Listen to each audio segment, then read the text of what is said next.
অভিযোগ নয়, অভিজ্ঞতা থেকে বলছি, আপন মানুষ কষ্ট দেয় বেশি। আমার আপন মানুষ আমারে বুঝাইয়া দিছে আমি গরিবের ঘরে জন্ম নিছি।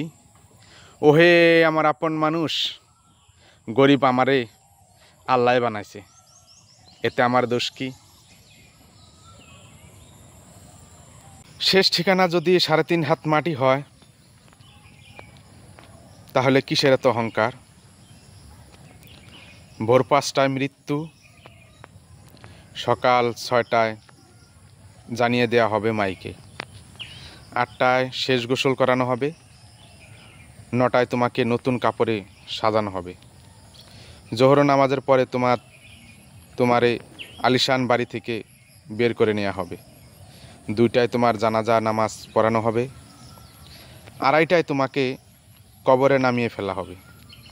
মাটি দেওয়া শেষ হয়ে গেলে কেউ তোমার জন্য দোয়া করবে, আর কেউ চলে আসবে। এই তো জীবনের শেষ আয়োজন। তো কিসের এত অহংকার?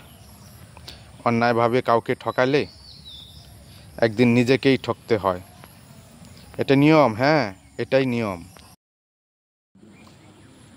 আমি কখনো অর্থের অভাবে অসহায় হইনি। আমি তো অসহায় হয়েছি প্রিয়জনদের অবহেলায়।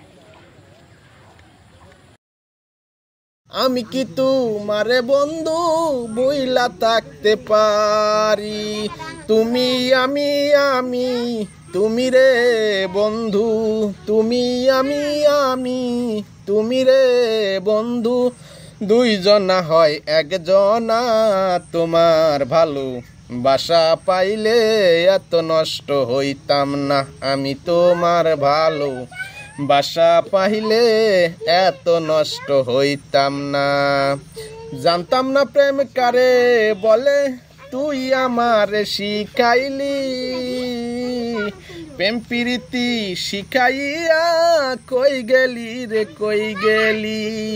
কি মায়া তুই লাগাইলি রে বন্ধু, কি মায়া তুই লাগাইলি রে বন্ধু। ভুলতে গেলেও পারি না তোমার ভালো বাসা পাইলে আমি এত নষ্ট হইতাম না। আমি তোমার ভালো বাসা পাইলে এত নষ্ট হইতাম না। থাকো বন্ধু সুখে থাকো, এই কামনা করি। আমি কি তোমারে বন্ধু ভুইলা থাকতে পারি? থাকো বন্ধু সুখে থাকো, এই কামনা করি।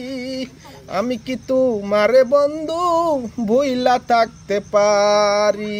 কয় গুরুজি সুখে থাকো রে বন্ধু, কয় গুরুজি সুখে থাকো রে বন্ধু। করি সুখের কামনা, তোমার ভালো বাসা পাইলে এত নষ্ট হইতাম না। আমি তোমার ভালো বাসা পাইলে এত নষ্ট হইতাম না।